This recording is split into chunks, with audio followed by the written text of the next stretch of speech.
So hey guys, this is me Vikram Sharma signing in back again on my channel day by day on YouTube। तो दोस्तों स्वागत है आप सबका एक बार फिर इसी टॉपिक को जो हम लोग अपने पिछले एक या दो वीडियोस में डिस्कस कर रहे थे, इसका एक और नया दृष्टिकोण और एक नए एंगल से अपन डिस्कस करने जा रहे हैं।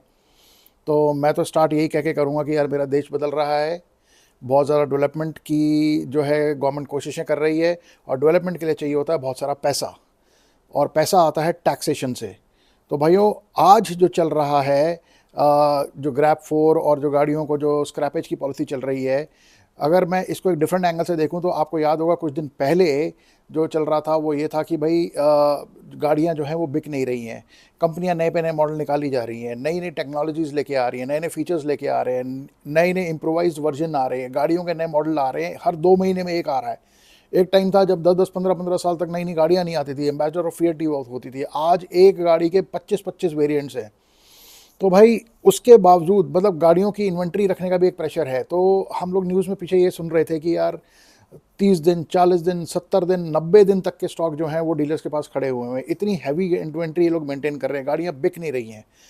तो ये सिर्फ और सिर्फ जो टेंशन का मामला है, ये सिर्फ डीलर्स का या कंपनियों का नहीं है, ये गवर्नमेंट का भी बहुत बड़ा मामला है कि गवर्नमेंट जो है वो टैक्सेशन बहुत ज़्यादा टैक्सेस लगाती है इन गाड़ियों पे। जैसा कि मैंने पीछे भी डिस्कस किया था कि यार फॉर्च्यूनर जैसी गाड़ी पे जो कि 60 लाख की बिक्री है, जो कि 17-18 लाख से शुरू हुई थी और कुछ ही सालों में उसकी कीमत 70 लाख, 60-65 लाख तक पहुंच गई है। भाई उस गाड़ी पे भी 27 लाख 30 लाख तक का टैक्सेशन है जो डायरेक्ट टैक्स गवर्नमेंट लेती है यार। तो गवर्नमेंट जहाँ पे इतनी डेवलपमेंट करना चाह रही है, अपने आप को एक विश्व पटल पे लेके आना चाह रही है कि भाई हम लोग we are the progressive economy in the world, तो वहाँ पे उनको पैसों की बहुत ज़रूरत है। तो टैक्सेशन कहीं से भी, चाहे वो डायरेक्ट टैक्सेस हो, चाहे वो इनडायरेक्ट टैक्सेस हो, चाहे वो इनकम टैक्स हो, चाहे वो सर्विस टैक्स हो, चाहे वो जीएसटी हो, कुछ भी हो भाई, वो चाहे क्या कहते हैं सेस हो, चाहे वो एंटरटेनमेंट टैक्स हो, government wants taxes taxes taxes. और उस पैसे से उनको चुनाव भी लड़ने हैं और टैक्सेस भी करने हैं, इकट्ठे करने हैं, डेवलपमेंट भी करनी है, और अपने आप को अगले साल अगले टेन्योर में दोबारा सत्ता में भी लाना है। तो भाइयों, तो ले दे के जो हमारी जो पॉपुलेशन है यार, हमारी जो जो जिसके ऊपर ये सारा टैक्सेशन का बोझ आता है, वो है सिर्फ मात्र 3% मिडिल क्लास फैमिलीज़। और आज का टॉपिक यही है कि why middle class families are moving away from the from their aspirational values कि यार हमारे घर में भी एक 4 पहिया वाहन हो, हम लोग 2 व्हीलर से उठ के हम लोग 4 व्हीलर पे जाएं, और हमारा भी परिवार जो है वो लग्जरी में घूमे, वेकेशंस पे जाए। वो सब हुआ, पर आज क्यों वो सब होने के बावजूद भी, इतनी सारी फैसिलिटीज़ होने के बाद भी मिडिल क्लास जो है वो गाड़ियाँ ख़रीदने से पीछे हट रही है? क्यों क्यों गाड़ियों की इतनी इन्वेंट्री जो है वो पाइल अप हो रही है यार? तो बॉस, आज का डिस्कशन यही है कि क्या ये सारी चीज़ें जो ग्रैब फोर लगना, जो पॉल्यूशन के ऊपर जो बात हो रही है, जो स्क्रैपेज पॉलिसी की बात हो रही है, टैक्सेशन पे बात हो रही है, गाड़ियों का महंगा होना, डेवलपमेंट, ओवरऑल देश की डेवलपमेंट, क्या ये सब चीज़ें कहीं पे इंटरकनेक्टेड तो नहीं है? क्या ये कोई हनी ट्रैप तो नहीं है यार, जिसमें जिसमें एक मिडिल क्लास फैमिली को फंसाया जा रहा है? और अब क्योंकि middle class family educated family हैं, एजुकेटेड लोग हैं, उनको ये चीज़ समझ में आ रही है, and they are kind of going away from all this. तो भाई ऑटोमोबाइल इंडस्ट्री जो है ना, वो एक बहुत ही कंसिडरेबल पार्ट है अपनी जीडीपी का, इस कंट्री का। तो आपने देखा होगा कि यार जैसे मैंने अभी बताया आपको कि फॉर्च्यूनर जो कि गाड़ी 17 लाख से शुरू हुई है, आज 65 लाख की बिक्री है, जिस पर टैक्सेशन पार्टी सिर्फ 30 लाख रुपए का, तो सिर्फ गवर्नमेंट टैक्स ही कलेक्ट करती है। तो भाई अगर मिडिल क्लास फैमिली का कोई आदमी अगर 10 लाख की गाड़ी भी लेने जा रहा है, तो यार अगर उस पर वो बंदा अगर 3-4 लाख रुपए टैक्स ही पे कर रहा है यार, 20-30% टैक्स ही पे कर रहा है, और उसके ऊपर भी क्या कहते हैं, the cost of ownership is so high for these cars. Why इन गाड़ियों की कीमतें क्यों बढ़ाई जा रही हैं यार? इनकी कीमतें प्राइमरली बढ़ रही हैं because of taxation part of the government. आप इसमें लाइफ टाइम रोड टैक्स भी ले लेते हो, आप इसमें दुनिया भर के टैक्सेस लेते हो यार, आप रजिस्ट्रेशन टैक्स है, रोड टैक्स है, दुनिया भर की चीज़ें हैं यार, और गवर्नमेंट और कंपनी के प्रॉफिट्स हैं, सेलिंग एक्सपेंसेस हैं, इंफ्रास्ट्रक्चर मेंटेन करना है, इन्वेंट्री कॉस्ट को मेंटेन करना। तो यार ये सारी चीज़ें, जो cost of ownership of a car is very very heavy these days यार। तो जब हम बात करते हैं कॉस्ट ऑफ ओनरशिप की यार, हम सिर्फ बात कर रहे हैं just buying the car and taxation point of view. मैं बात करूंगा इसमें यार इसके इंश्योरेंस भी एक बहुत ही कंसिडरेबल पार्ट होता है यार गाड़ी का। तो cost of insurance is very heavy, right. इसके बाद मैं बात करूंगा फ्यूल की, कॉस्ट ऑफ ओनरशिप में जब आप गाड़ी लेते हो तो आप चलाओगे भी गाड़ी को, जब चलाओगे तो आप उसमें तेल भी भरवाओगे, और तेल आप जानते हो भाई साहब, जो 30 रुपये का तेल होना चाहिए हमारे देश में, वो पेट्रोल 100 रुपये का मिल रहा है यार। टैक्सेशन गाड़ी पर टैक्स, आपके इंश्योरेंस पे टैक्स, फिर आपके फ्यूल पे टैक्स, आगे आगे तो रोड टैक्स, वोड टैक्स, टोल टैक्स सब आने वाले हैं यार। तो cost of ownership has gone really really very high.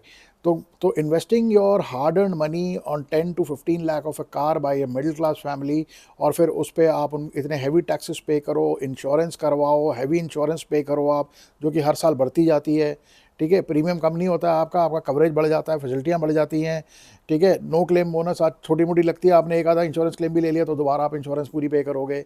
Fuel इतना बढ़ चुका है यार। तो इन सारी चीज़ों को देख के जो नए नए फीचर्स लगाए जा रहे हैं, भारत स्टेज 4, 3, 4, 5, 6 जो अभी जो एप्लीकेबल हुई हैं, उन सब की भी कॉस्ट जो है, उन सब का भी ठीकरा जो है वो कंज्यूमर के सर पे ही फोड़ा जा रहा है। तो cost of operation and cost of ownership of cars are going very high. That is the reason why the middle class family is moving away from owning a car. तो भाई गाड़ी तो आपने ख़रीद ली यार, आपने गाड़ी की ओनरशिप भी ले ली, आपने 10-15 लाख रुपए लगा भी दिए, आपने तेल का भी खर्चा कर दिया, आपने इंश्योरेंस का भी खर्चा कर दिया, आपने सब कुछ कर दिया गाड़ी पे, कॉस्ट ऑफ रनिंग भी आपकी बहुत हाई हो गई। पर भाई आप जब चला रहे हो तो अर्बनाइजेशन और कंजेशन इतना ज़्यादा हो गया, हर आदमी ने गाड़ी ले ली यार, क्योंकि आज के डेट में हर आदमी बड़े आराम से गाड़ी अफोर्ड कर सकता है। Loans are becoming very very easy, EMIs have become very easy to procure an EMI and go on loan। तो जो कन्वीनियंस पार्ट के चलते और अपने एक जो अर्बन शहरों में, बड़े बड़े शहरों में जो शो ऑफ का भी जो ट्रेंड है, उसके तहत आपने गाड़ी तो ले ली, पर गाड़ी लेके जब चलाने निकलते हो ना आप, तो अर्बनाइजेशन और कंजेशन इतना ज़्यादा हो गया है कि it is really impractical for a middle class family to to take that stress of commuting in a urban area. तो इस रीज़न की वजह से भी जो स्ट्रेस फ्री जो लाइफ चाहते हैं लोग, कि मैं गाड़ी जिस पर्पस के लिए ली थी कि यार मैं स्ट्रेस फ्री रहूँगा, कन्वीनियंस रहेगी, वो कन्वीनियंस ही ख़त्म होगी, क्योंकि गाड़ियाँ सड़क पे इतनी ज़्यादा गाड़ियाँ हैं। और इसके साथ एक पॉइंट और जोड़ लेते हैं हम कि हमारा जो पब्लिक ट्रांसपोर्टेशन सिस्टम है, मेट्रो का आना और बसेस का चलना और ये auto rickshaws and E rickshaws का चलना, प्लस और ऊबर एंड इन सब की फैसिलिटीज़ का भी होना, एक ऐसा रीज़न है कि जब एक मिडिल क्लास उसको कंपेयर करता है कि यार मैं 10 लाख की गाड़ी भी लूँगा, लोन भी पे करूँगा, सब कुछ करूँगा, और उसके बाद फिर मेरे को इतनी सारे हैजल भी लेने पड़ेंगे, तो क्यों ना मैं मेट्रो करके चले जाऊँ यार। भाई पब्लिक ट्रांसपोर्ट की तो मैंने बात कर ली, इसमें एक फैक्टर और आता है कि शेयर्ड मोबिलिटी भी बहुत इंपॉर्टेंट रोल प्ले करती है यार। आजकल लोग जब ऑफिस जा रहे हैं तो लोग प्रेफर करते हैं कि अगर एक ही लोकेशन में जा रहे हैं और एक ही लोकेलिटी में एक ही ऑफिस के 2 या 3 लोग रहते हैं, तो वो अपनी कार पूलिंग कर लेते हैं यार। तो शेयर्ड मोबिलिटी, और जैसे आपके ओला और ऊबर आ गई हैं कि उसमें शेयर टैक्सीज और शेयर कैब्स चल रही हैं, तो उसकी वजह से भी ना लोगों को लगता है यार कि ये इतना बड़ा खर्चा करना क्यों है यार, अपन इनको कर लेते हैं, 150 रुपये में काम हो जाता है, कहाँ हम 10 लाख 15 लाख क्यों ब्लॉक करें हम लोग। तो एक ये रीज़न भी है यार। भाई आज की डेट में ना लोगों का लाइफस्टाइल बहुत चेंज हो गया, तो चेंजिंग लाइफस्टाइल्स ही भी एक बहुत बड़ा रीज़न है कि लोग जो हैं, जो मिडिल क्लास फैमिलीज़ हैं, वो गाड़ियाँ खरीदने से दूर भाग रहे हैं यार। अब जैसे कि कोविड आया था, तो कोविड आने के बाद जो है वर्क फ्रॉम होम का जो कल्चर है वो बहुत बढ़ गया है यार। वर्क फ्रॉम होम बढ़ने से लोगों को लगता है कि यार अब हमें ज़रूरत क्या है गाड़ी खरीदने की, यार मुझे ऑफिस तो जाना ही नहीं है। अगर मैं गुड़गांव से नोएडा ट्रैवल कर रहा हूँ, जो कि मैं भी किया करता था, 50 किलोमीटर जाना 50 किलोमीटर आना, अगर मेरा वर्क फ्रॉम होम हो जाए तो मुझे तो वो 100 किलोमीटर जो वो भी बचेंगे, मेरे पैसे भी बचेंगे, और मैं क्यों 15 लाख की गाड़ी लूँ यार, मेरे वो पैसे ही बचेंगे, लोन की EMI भी बचेगी, इंटरेस्ट भी बचेगा। तो एक तो ये रीज़न भी है यार। तो प्लस एक ना बड़ी मिनिमलिस्टिक सी अप्रोच हो गई है लोगों की आज की डेट में ना। लोग कहते हैं यार जब मिनिमम में काम चल सकता है तो हम मैक्सिमम क्यों शो ऑफ करें यार।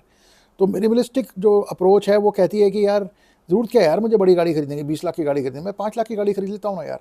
सो यही रीज़न है कि कंपनियों का भी जो फोकस है ना, उनकी इन्वेंट्री इसलिए भी बढ़ रही है क्योंकि लोग अब बड़ी बड़ी गाड़ियाँ कम और छोटी गाड़ियाँ ज़्यादा प्रेफर कर रहे हैं। मोबिलिटी की आसानी, आगे पीछे कहीं जाना हो, छोटे छोटे ट्रैवल्स करने हो 2-4-5 किलोमीटर के, तो छोटी गाड़ी बहुत कन्वीनियंट रहती है, पार्किंग इशूज़ नहीं होते। बड़ी गाड़ी आप खरीद लेते हो तो आप फंस जाते हो यार। तो मिडिल क्लास कहती है यार अगर मेरा काम 5 लाख में चल रहा है तो मैं 15 लाख क्यों खर्च करूँ यार। तो ये है मिनिमलिस्टिक अप्रोच यार। तो भाई वो कहते हैं ना, karma takes it own course, और 360 डिग्री घूम के जो कर्मा है it will come back again. तो भाई होता क्या है कि लोग पहले स्कूटर पे थे और स्कूटर से 2 व्हीलर से 4 व्हीलर पे आना चाह रहे हैं, 4 व्हीलर से वापस 2 व्हीलर पे जाना चाह रहे हैं, क्योंकि अब वर्क फ्रॉम होम काफ़ी लोगों का, IT इंडस्ट्री को अगर स्पेशली देखा जाए तो वर्क फ्रॉम होम हो गया यार। तो लोग कहते हैं यार मेरे को गाड़ी खरीदनी क्यों है, मैं एक 2 व्हीलर खरीद लेता हूँ, बैटरी का 2 व्हीलर खरीद लेता हूँ, जो कि बहुत कन्वीनियंट है, जो कि बहुत सस्ता है, 10 गुना कम प्राइस में मिल जाता है, और मुझे पीछे तक ही जाना होता है, मैं वो अपने सारे काम एक 2 व्हीलर पे कर सकता हूँ।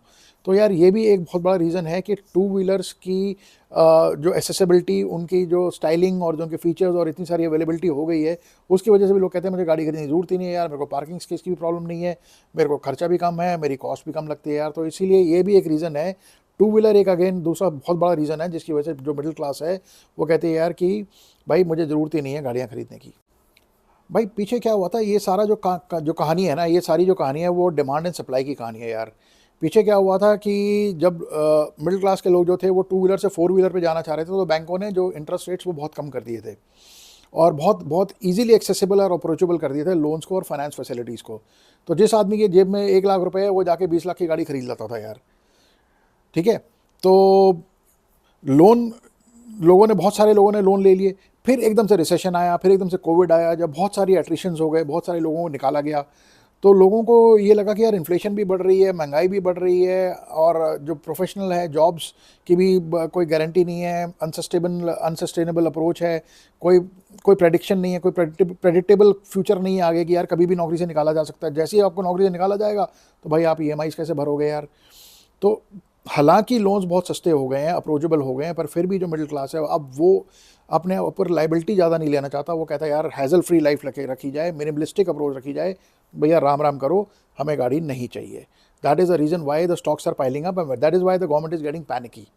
पहले गवर्नमेंट ने क्या किया था कि पहले उन्होंने ल्योर किया, कम इंटरेस्ट रेट दे देंगे, अच्छी स्कीमें दे देंगे, अच्छे फीचर्स दे देंगे, तो लोग बेवकूफ़ बन के गाड़ियाँ खरीदेंगे और हमें टैक्स आएगा। अब क्या हो गया है, गवर्नमेंट जो है उस पर भी आता हूँ मैं पॉइंट पे। अब गवर्नमेंट ने जो है अपनी जो पॉलिसीज ऐसी कर दी हैं कि अब लोग गाड़ियाँ तो वैसे भी लालच में तो खरीद नहीं रहे, तो इनको डरा के इनको गाड़ियों को बिकवाओ।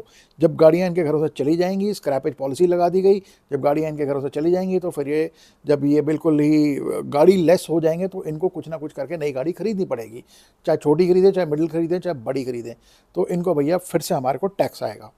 तो भाई ये गवर्नमेंट भी जो है वो घुमा फिरा के कोई ना कोई तिकड़म लगाती रहती है। पर और इस तिकड़म से बचने के लिए टॉम एंड जेरी का खेल हो गया है। इस तिकड़म से बचने के लिए जो मिडिल क्लास फैमिलीज हैं वो सोच रही हैं यार किसी तरह से भैया इन चीज़ों से बाहर रहा जाए और मैनेज किया जाए। एक तरफ गवर्नमेंट को टैक्स भी चाहिए, एक तरफ गवर्नमेंट फैसिलिटीज़ दे रही है, और उन फैसिलिटीज़ को जब पब्लिक यूज़ करना शुरू करती है तो गवर्नमेंट को टैक्स आना कम हो जाता है। तो भाई ये 36 का आंकड़ा चल रहा है, टॉम एंड जेरी की गेम चल रही है। तो this is another reason why the middle class family wants to go away. Instability,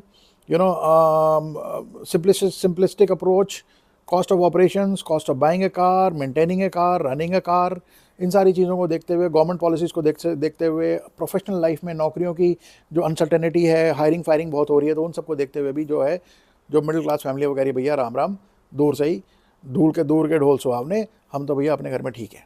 तो भाई वो ले दे के जो कहानी है ना वो 5-6 पॉइंट्स पे समराइज़ होती है कि भाई पहले तो cost of owning a car, then cost of maintaining a car, insurance, depreciation.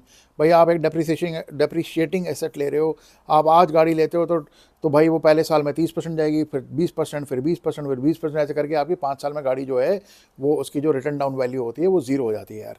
तो आप 15 लाख रुपए लगा के 5 साल में उसको ज़ीरो करने की बजाय, गवर्नमेंट जो अपने जो मिडिल क्लास लोग हैं वो कहते हैं कि यार उस पैसे की जो अपॉर्चुनिटी कॉस्ट है भैया, उसकी जो एस्पिरेशनल जो वैल्यू है उसको उठा के कहीं एफडी में लगा दो, म्यूचुअल फंड्स में लगा दो, कम से कम 10-15-20% का रिटर्न तो आएगा।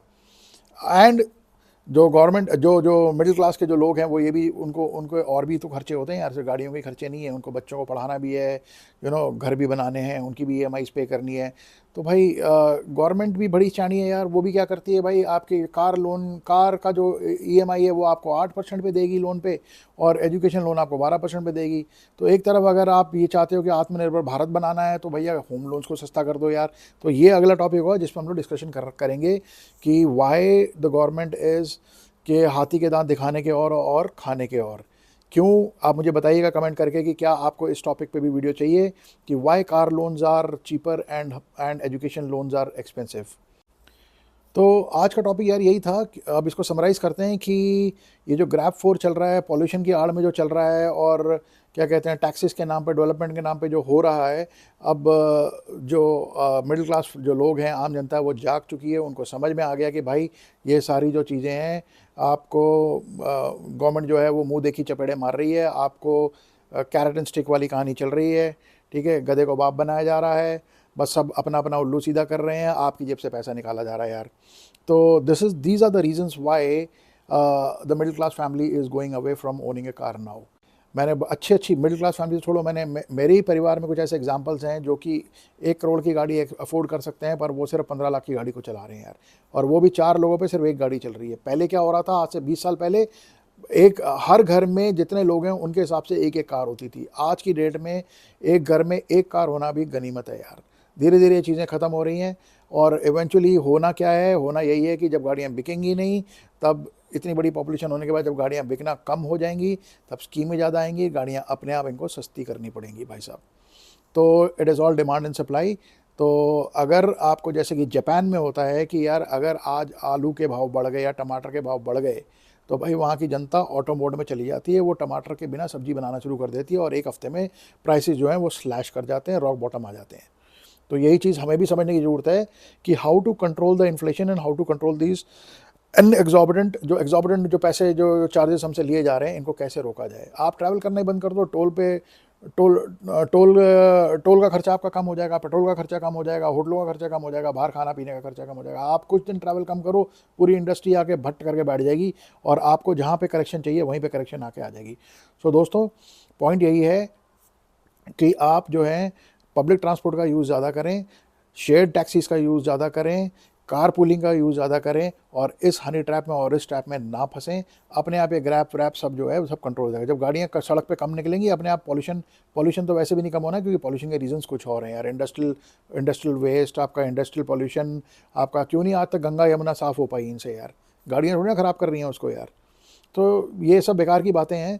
तो ये मिडिल क्लास को समझना बहुत ज़रूरी है, आम जनता को समझना बहुत ज़रूरी है। तो इसी के साथ मैं अपना आज का ये टॉपिक बंद करता हूँ। मैंने आज डिस्कस किया कि आज क्यों जो है वो मिडिल क्लास जो लोग हैं वो they are moving away from buying a new car. So दोस्तों, बने रहो मेरे चैनल पे, Vikram Sharma, day by day on YouTube, and please do like, share, comment and subscribe my channel. And tomorrow, कल सुबह इसको वीडियो को आप 8 बजे देख लीजिएगा और उसके बाद कल हम दोबारा शूट करेंगे एक नए टॉपिक पे और परसों आपको फिर एक नया टॉपिक आएगा। हम बात करेंगे why the education loan is expensive in the country and why the car loans are cheaper in this country. बताइएगा कमेंट करके, do you want to have my view points on this particular point यार। So until unless tomorrow my new vlog, adios amigos my friends, bye bye। मेरे